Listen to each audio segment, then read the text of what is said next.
please lead the prayer?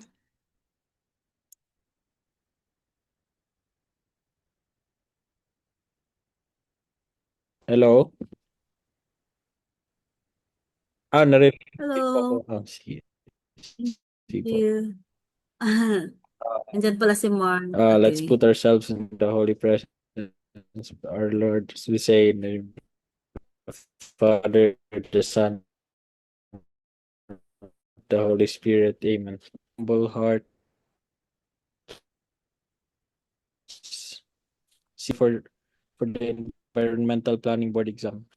Thank you for the opportunity to learn and for the knowledge you have blessed us with. Lord, grant us clarity of mind to understand complex concepts, patience, and discipline to stay committed to our studies, and a spirit of perseverance to overcome challenges. Help us apply what we learn to become responsible planners who serve our communities with integrity and compassion. Bless our teachers, uh, reviewees. May we support and uplift one another in this journey. Take away our anxieties and replace Okay. them with confidence, focus, and determination. We entrust this journey into your loving hands. Amen. In the name of the Father, the Son, the Holy Spirit. Amen.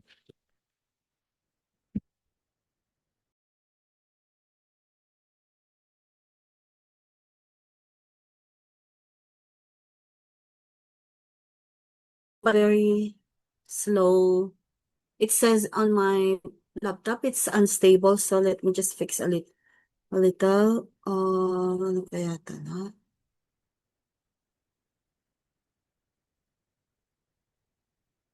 Can you hear me? Yes, Narinig, ma'am.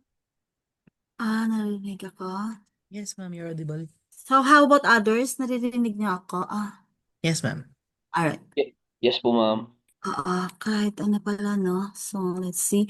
Let's continue social planning. So, we get to,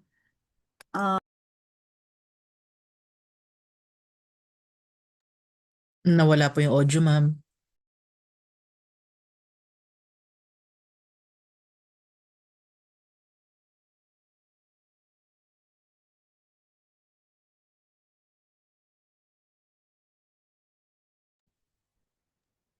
Ah, ma'am, Wait yung lang po audio. saglit na wala po yung internet ni Ma'am Ana.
I'm back, sorry. Narinig na ako, no? Okay.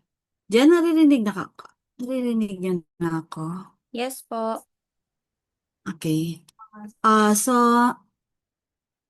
you can see on slide social participation in it. It said in the first bullet, development is only meaningful if the people participate in the process of their own development. Okay. I think that's easy to interpret and to discuss. This means projects and programs are most successful when local people are involved at every stage, from identifying needs to evaluating results. For example, in barangay assemblies or sectoral consultations, real progress happens when community members help set priorities and make decisions themselves.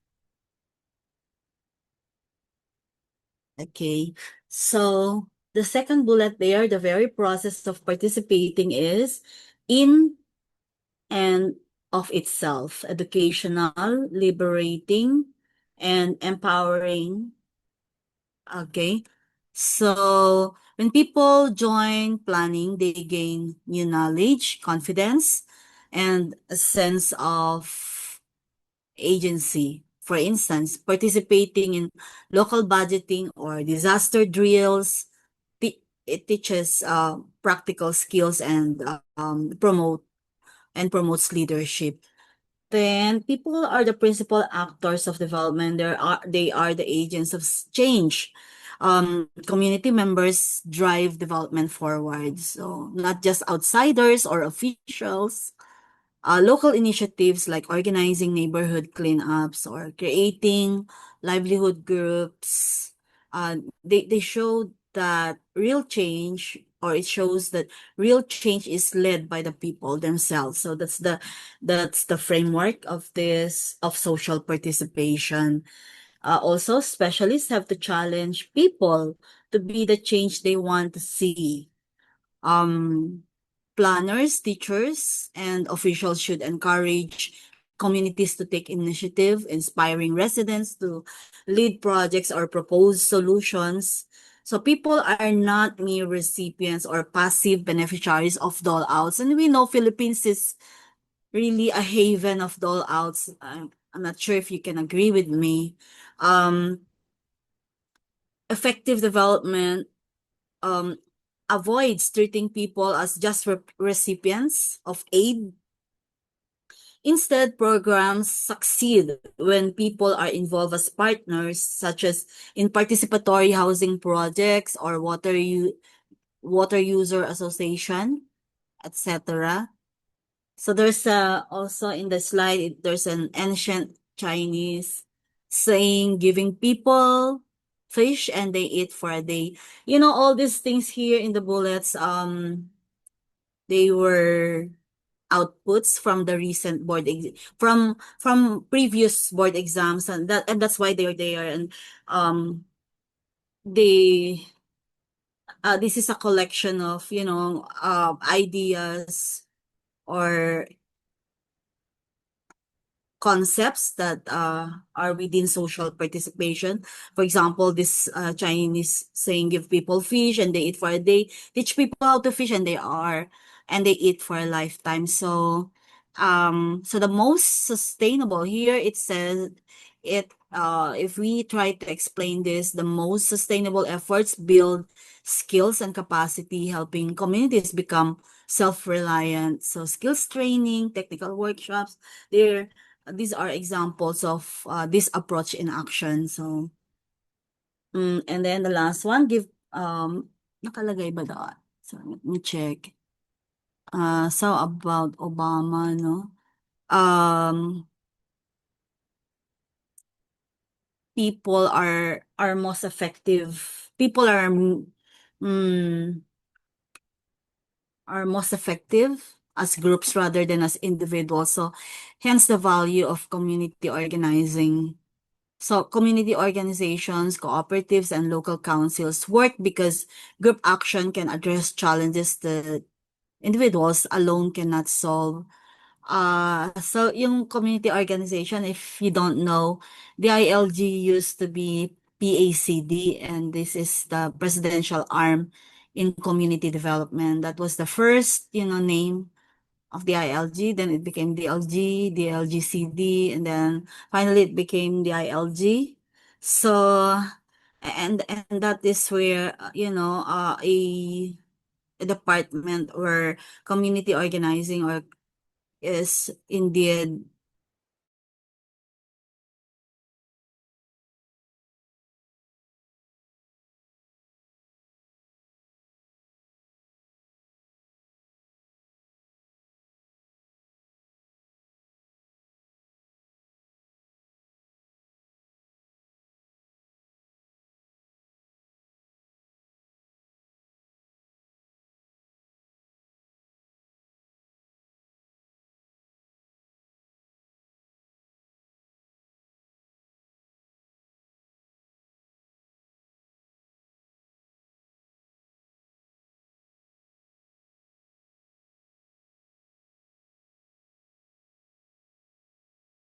nawala ulit ako.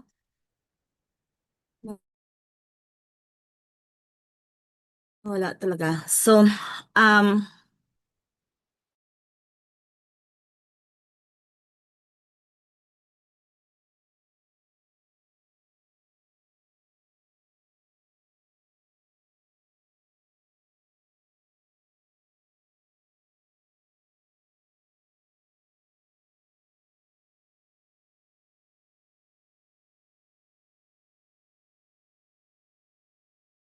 leadership.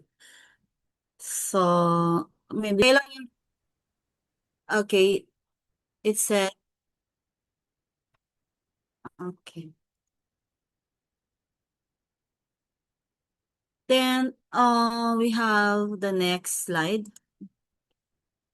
Please proceed to the next slide, Jen.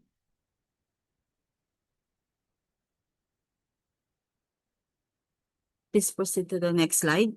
Ayan. Okay.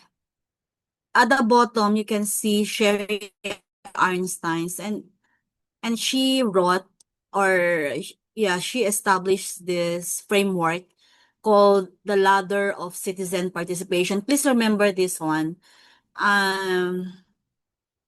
It's important to remember this classic framework that shows different levels of or degrees of how citizens are involved in decision making. So each step on the ladder represents different type of participation from the least to the most meaningful. I was telling you earlier that you need to remember this one because this forms part of the, you know, planning theories also about social, about Sherry Einstein. I'd like to start with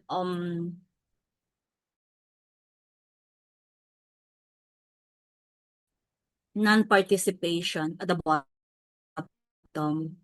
Okay, consider the lowest rungs, like, okay, because Sherry Einstein wrote Ladder of Citizen Participation, and so it forms a ladder. So it mentioned about non-participation as manipulation and therapy. So these are not true forms of participation. Uh, Manipulation means already made by authorities, and therapy uses participation as a way to address feelings, but not to make real decisions. So this is, I'm explaining about the theory of social participation by Einstein, by Sherry Einstein. And then the next one is the middle rung, which is, okay, a degree of tokenism degree. Let me see. That informing, consultation, and then placation. Okay, let me explain what this mean. what these terminologies mean in the context of social participation. So informing means that authorities simply inform citizens about their rights or plans, and this is often one way and does not involve real input. Then consultation, citizens are asked for opinions like in public meetings, public consultations, but there's no guarantee this will influence decisions. And then placation means citizens may serve on advisory boards but without real power to affect outcomes. So participation exists but it's limited. And so it's the middle rung that I'm trying to explain within the context of Sherry Einstein's ladder of citizen participation. Then there's degree of citizen power. A moment. Top ranks. Okay, so it's divided into lowest ranks and then middle ranks, then top ranks that you can see partnership, delegated control, and citizen control. In this context, partnership means that decision making is shared between citizens and authorities. Both sides negotiate, and sometimes citizens are compensated for their involvement. Then there's delegated control or delegated power or delegated control. So citizens have significant control and can make decisions by law or through formal agreements. But citizen control is the highest level. So yun lang yung uh, what these key concepts are supposed to, to be interpreted, because this is a theory. And so the highest level is citizen control, where the community has full authority, such as in community controlled organizations. So, okay. Partnership. So what is our key takeaway here? True social participations means moving up the ladder, giving citizens more power and responsibility in decision-making process. For planners, the goal should be to design programs and projects that go beyond and instead foster real partnership and control at the community level. So I'm not saying that this is the best model, but I'm saying that this is the um framework of Sherry Einstein, showing different levels or degrees of how citizens are involved in decision making. So okay, we can go to the next slide on social capital. Okay. Mm, social capital refers to the non-monetary resources that exist in a society. So what are these social capital? You need to remember also. So we include trust, cooperation, reciprocity, and solidarity, okay, and many more there, unity, etc. And so these arise from strong connections and relationships among people, families, and communities. Social capital, it says here, it isn't measured in pesos or dollars, but in the willingness of people to work together, help each other, and uphold shared values. So when a society has high social capital, it enjoys greater stability and security. There's less need to spend on law enforcement or conflict management because people tend to respect the rules, look out for each other, and resolve problems peacefully. This means fewer incidents of petty crime, social unrest, or labor strikes, and many more. Japan, it says here in the third bullet, is often cited as an example. So deep-rooted values like personal honor, delicadeza, means sense of shame or propriety, honesty, mutual responsibility. They're practiced not just by leaders but by ordinary citizens and workers. So employers view employees almost like family. I'm not sure how accurate this is, but that's how social capital was explained in this context. Employers view employees almost like family, and integrity is expected in daily life, from public service to paying debts. So these practices help explain why Japan, despite limited land, has achieved social order and economic strength. So we can go to the next slide, still on social capital. Okay. There are two concepts there, collectively and individually. So collective social capital refers to the qualities of a community or group, such as networks, shared values, tolerance, inclusion, reciprocity, participation, and trust, and many more. And so these qualities help people, they help people coordinate, cooperate, and work together for a mutual benefit. When these features are strong, it's easier to achieve common goals and maintain social order. Social capital is built through the relationships between and among groups and organizations. And so this was defined by UNDP in 1997. Individual social capital is about the personal connections and resources each person can access. So this includes being part of groups, having trustworthy relationships, and being able to reach wider networks and institutions in society.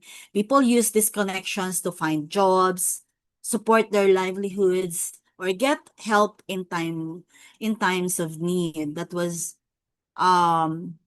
defined by Carney in 1998. It also said here, it's not always positive. So social capital can be used for both good and bad purposes. So those in positions of power or those resisting change can also use their networks and trust to block reforms or maintain the status quo.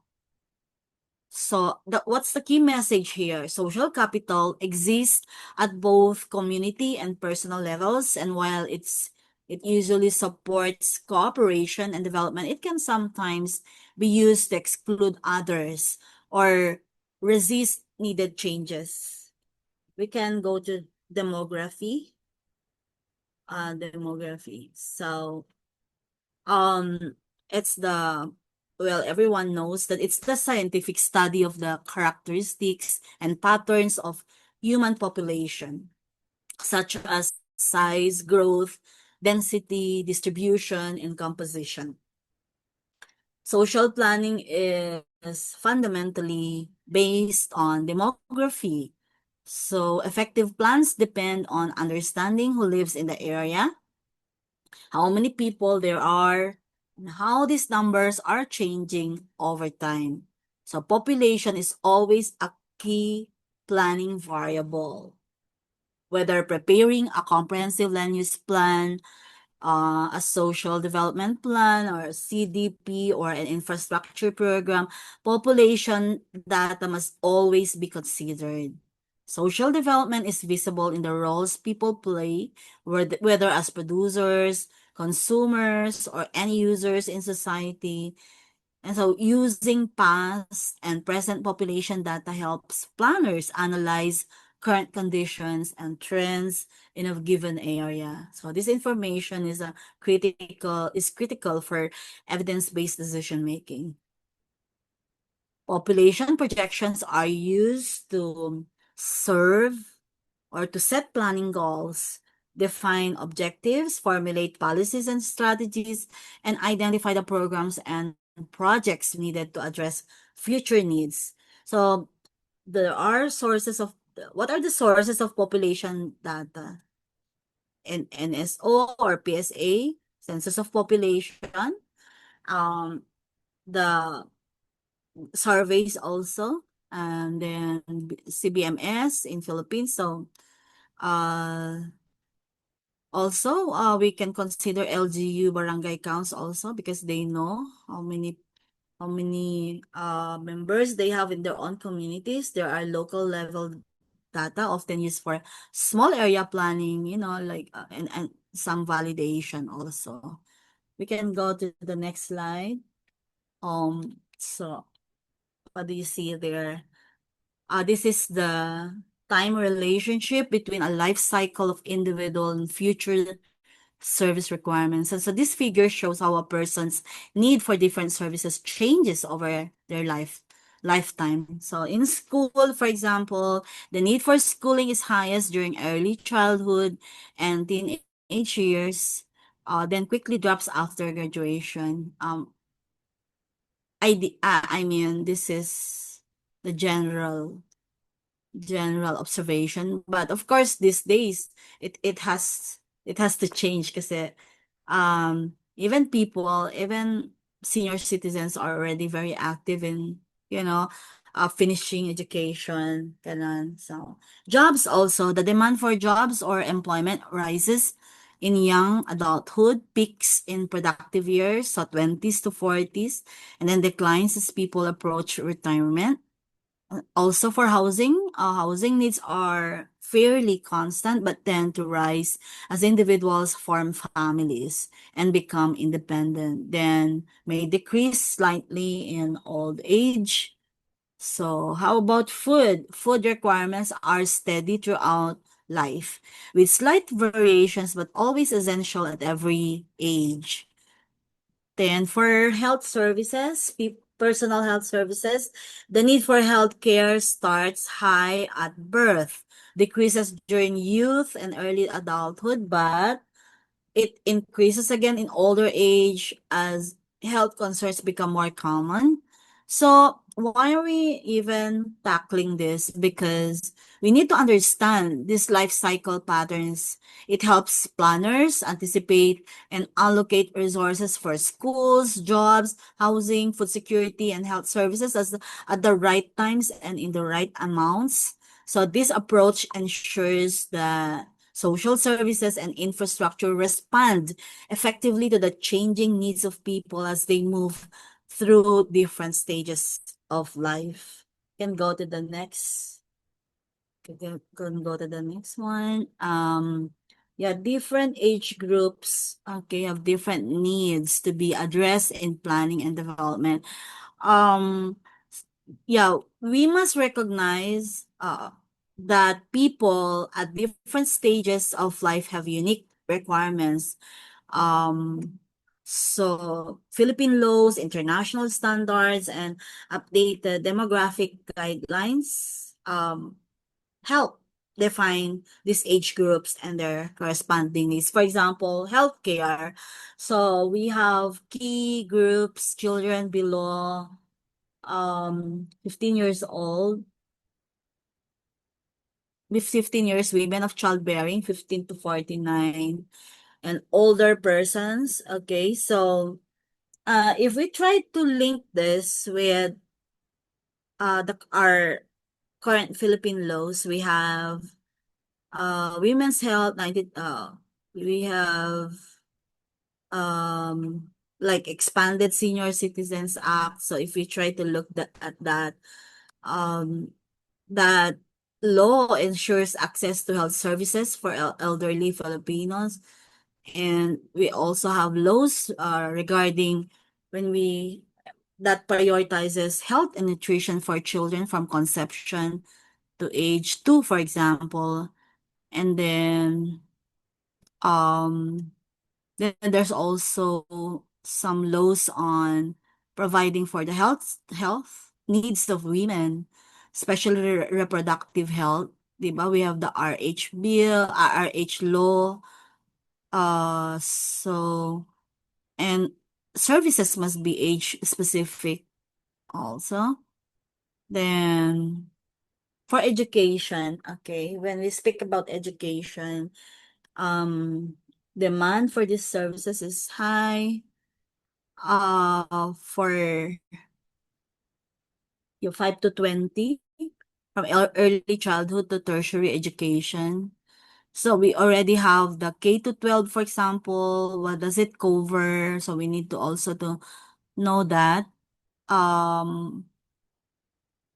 We also have universal access to quality tertiary education. So those are the laws that we need to look at, because there are also those laws that try to expands access up to age 20 plus for those pursuing college. Then what does it say here? The demand for educational facilities peaks during childhood and youth, then declines as people enter the workforce. Then for food, demand is highest among young ages. So high among children and teenagers with emphasis on nutritional needs of growing adolescents. A lot of legal laws also about nutrition. Then, what does it say here about employment? Uh, so what's the working age population? So we need to know that one. So yeah, traditionally 15 to 64 years old, but 18 also.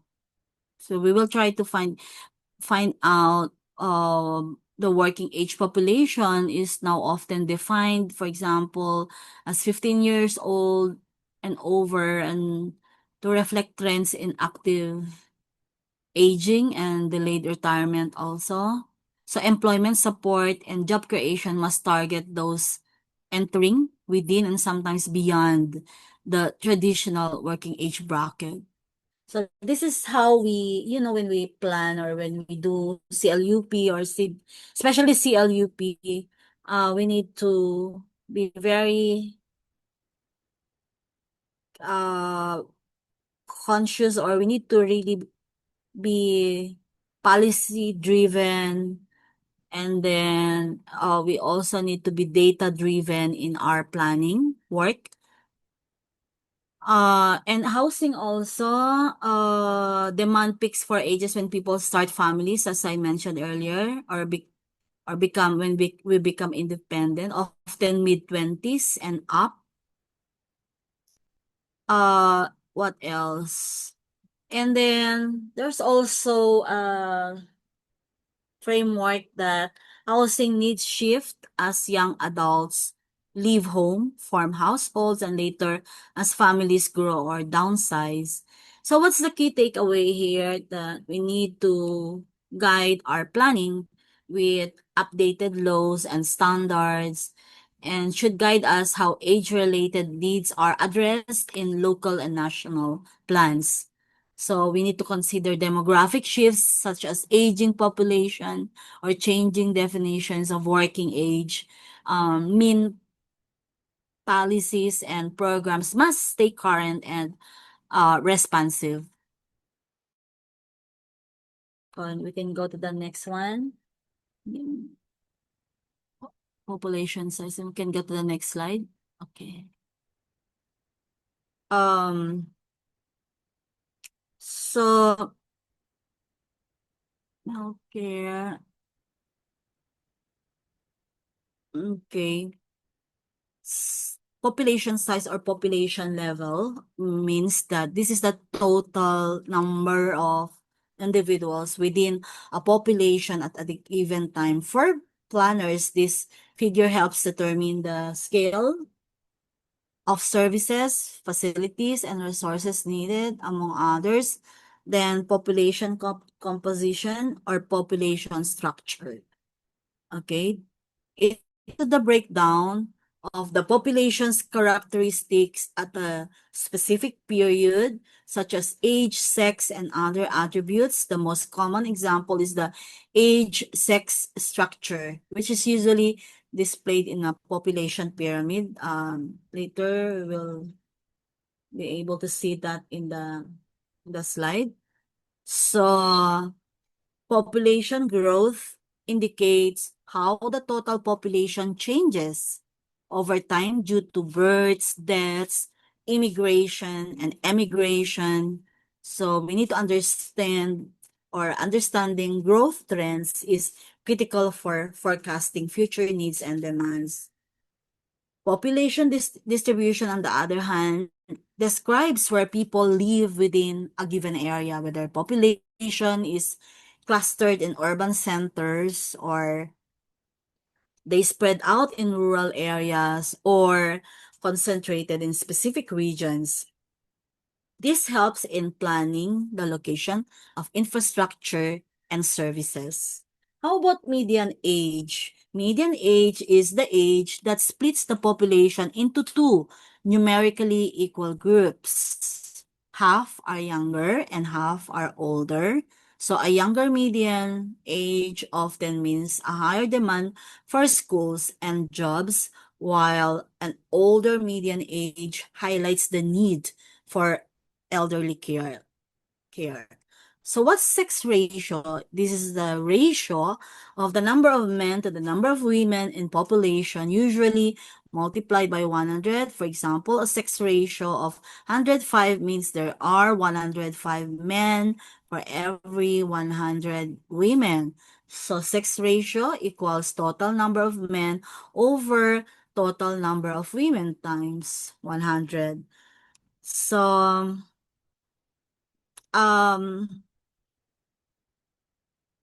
dependency ratios also mean that it's the proportion of dependents, children and elderly to the working age population. So how many are dependents on? They are the dependents are the children who are too young to work, and elderly who are too old to work. So you need to compute the dependency to the working age population.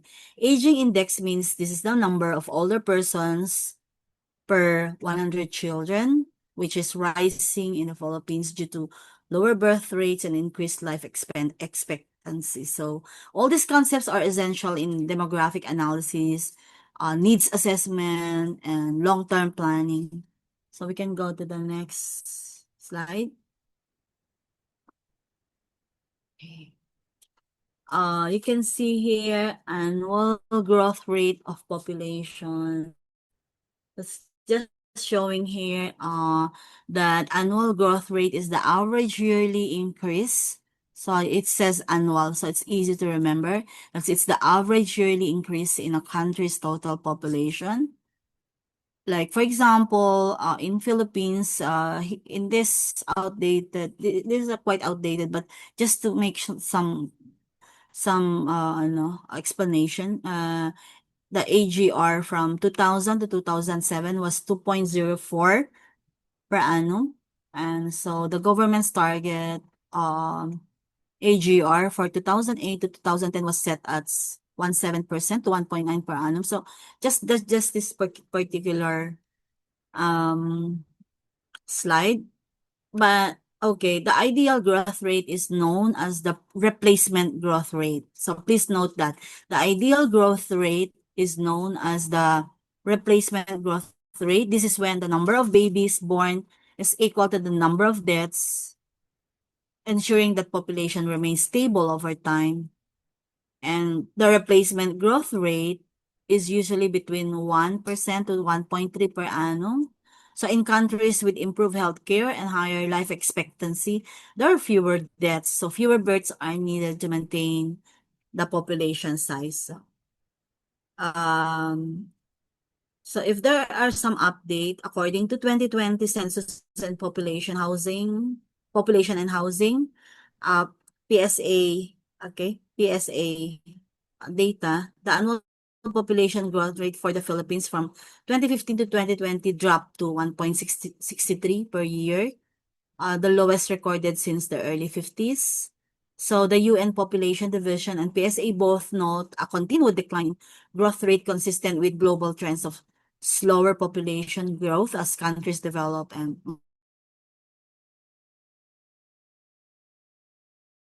modernize. Both Popcom and NEDA now dev, they use this data for, of course, setting targets and policy directions in line with the Philippine Population Management Program. So we can go to the next slide now. So we can skip that anyway, Jen. Skip that because that's outdated already. We can show a more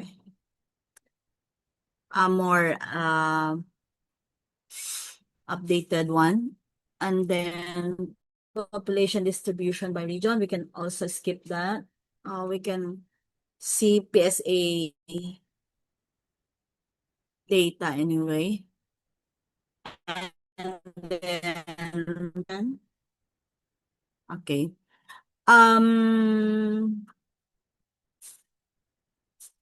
Population structure is assessed by looking at the breakdown of a population by age and sex. So this age, sex, decomposition provides essential information for us as planners. So in the year 2000, for example, here, the median age of the Philippine population was 21 years. So meaning half of the population was age 21 or younger. And this was the same median age as in 1995, reflecting a relatively young population. So the sex ratio in 2000 was 101.40. But of course, we can see a better or a more updated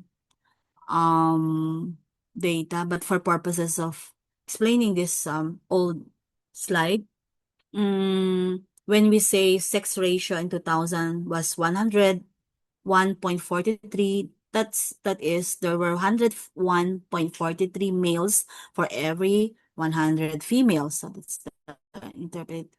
that's the meaning. At that time, males made up about 50.36% of the population, while females were 49.64%. And there were more males, so that's than females in the age groups 0 to 19 and 25 to 54. However, in the older age groups, females outnumbered males, indicating that women tend to have longer life expectancy. As of the 2020 census, but you cannot see it here, the PSA, the median age of Filipinos has increased to 25.3 years, meaning the population is slowly aging with fewer young dependents compared to previous decades. Okay, and so sex ratio also in 2020 was about 101 males per 100 females. Very similar to previous years with a slight male majority at birth and in younger groups, but more females among the elderly.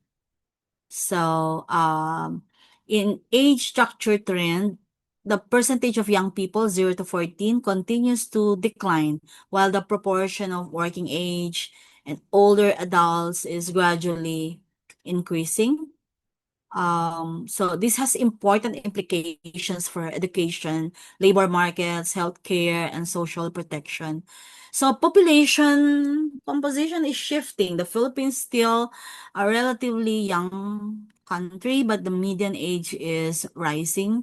This will gradually change the focus of planning from primarily child and youth services to a greater emphasis on employment, adult health, and elderly care. So we can go to the next. So this should be my last slide so that I can start with a new topic on population change next time. So this one is this is how you see the age sex distribution. And you call this population pyramid. It's a graphical tool that shows the distribution of various age groups by sex, meaning male and female, within a population at a specific point in time. Each bar in the pyramid represents a specific age group, with males usually on the left and females on the right. So the length of the bar shows the proportion of the population in that age and sex category. So a broad base means there are many young people like buntis type of pyramid indicating high birth rates and a young population, and a narrower top shows fewer old individuals typical of developing countries. So as you move up the pyramid, the bars typically get shorter due to deaths and older ages. So in the year 2000, the Philippine population pyramid had a very wide base and quickly tapered towards the top, showing a large number of children and young people and fewer elderly.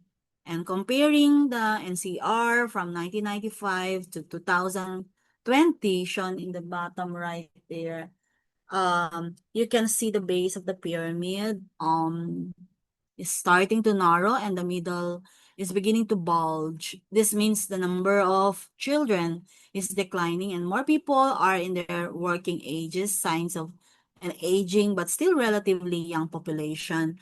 So, other countries shown on the slide, can you see there? Meron ba kayong nakikita? Have different shapes depending on, I'm still in the pyramid, so, okay. So, depending on other countries shown on the okay have different shapes depending on birth rates, death rates, and life expectancy. For example, countries with older populations like Japan or some European countries, they have more rectangular or even inverted pyramids, meaning there are more adults and elderly than children. And so, according to the 2020 census or PSA census, the Philippine population pyramid is starting to shift. The base is narrowing, indicating lower birth rates. The middle is expanding with more people in the working age, 15 to 64. And that, yeah, maybe I can show it next time or tomorrow regarding 2020 population pyramid. So, the top is widening. So, it's in the 2020 population or, yeah. So, it means that when the top is widening, as life expectancy increases and the number of elderly grows. And this trend is known as demographic transition. Moving from a youthful population toward a more balanced and eventually aging structure. So what are the implications? Key planning implications. A narrowing base means fewer young dependents in the future, but a growing elderly population will soon require more investment in healthcare, pensions, or age-friendly infrastructure.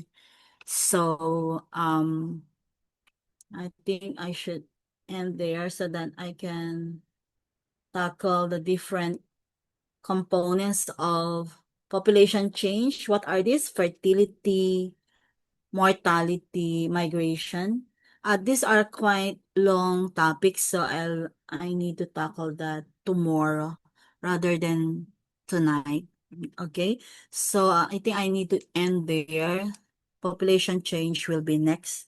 Mortality, migration, and then a formula on dependency ratio. So since we're not required to bring or to be aided by scientific calculators, so it means they will be asking only on the formula, and then maybe implications of all this one. Then population policy, population management, so they might be asking. Kasi hindi naman kayo pakukomputin ng, they will not ask you to project population size using arithmetic, geometric, exponential, but you still need to memorize the formula because they might ask the formula instead. Okay? And then what else?